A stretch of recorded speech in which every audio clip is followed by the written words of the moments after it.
दोस्तों, यूरोप में स्वीडन के शहर स्टॉकहोम में एक लाइब्रेरी है। इस लाइब्रेरी का नाम नेशनल लाइब्रेरी ऑफ स्वीडन है। इस लाइब्रेरी में एक इंतहाई हैरत अंगेज और पुरअसरार किताब पड़ी हुई है। इस किताब का नाम कोडेक्स गिगास है और इसको डेविल्स बाइबल भी कहते हैं। ये यूरोप में लिखी गई सबसे बड़ी किताब है जो आज तक मौजूद है। इस किताब के बारे में कहा जाता है कि इसको खुद शैतान ने लिखा था। दोस्तों, ये एक बहुत बड़ी किताब है। 36 इंच लंबी और 20 इंच चौड़ी इस किताब के 320 पेजेस हैं। इस किताब को गधे की खाल पर लिखा गया है और इस किताब को लिखने के लिए 160 गधों की खालों का इस्तेमाल किया गया था।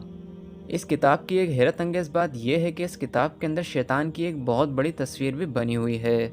लाल रंग के हॉर्न्स यानी सींग और बाहर निकली हुई इसकी 2 ज़बानें जो काफ़ी पुरअसरार लगती हैं। इस किताब के बारे में दुनिया में आज भी बहस की जाती है। इस किताब की कहानी क्या है? ये कहानी 13वीं सेंचुरी में शुरू होती है। कहते हैं 1229 में यूरोप में आज जिस जगह चेक रिपब्लिक है उस जगह एक मॉन्क रहा करता था। इस मॉन्क का नाम लियो रेकली था। इसने अपने मज़हब के कुछ उसूल तोड़े थे और इसको इस बात पर सज़ाए मौत सुना दी गई थी और इस मॉन्क को कैद कर दिया गया था।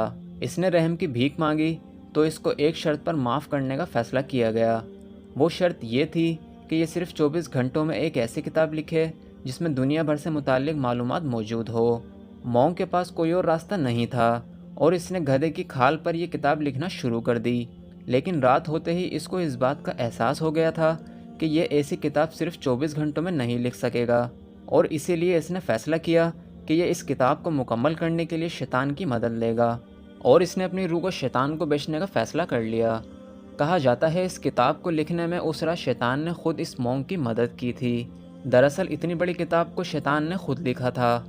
इस किताब में जादू, तारीख की मुख्तलिफ बीमारियों का इलाज और इस जैसी कई बातें लिखी हुई हैं। और फिर जब ये किताब मुकम्मल हो गई तो इस मॉन्क ने शैतान का शुक्रिया अदा करने के लिए खुद इस किताब के एक सफ़े पर शैतान की एक बहुत बड़ी तस्वीर बना दी। इसके बाद इस मॉन्क की जान तो बच गई, लेकिन ये किताब दुनिया भर में मशहूर होना शुरू हो गई।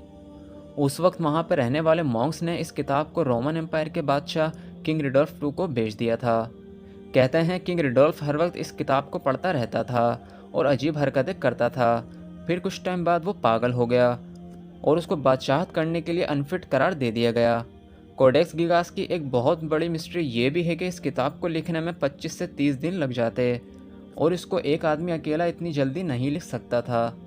एक और हैरत अंगेज बात यह है कि इस किताब को जिस स्याही यानी इंक से लिखा गया है वो इंक कीड़ों से बनी हुई है। रिसर्चर्स का मानना है कि इस किताब की कहानी इस बात का सबूत है कि किताब को एक ही वक्त में बगैर किसी वक्फे के लिखा गया है। इसके अलावा ऐसी हैंडराइटिंग उस वक्त की किसी भी किताब में मौजूद नहीं थी।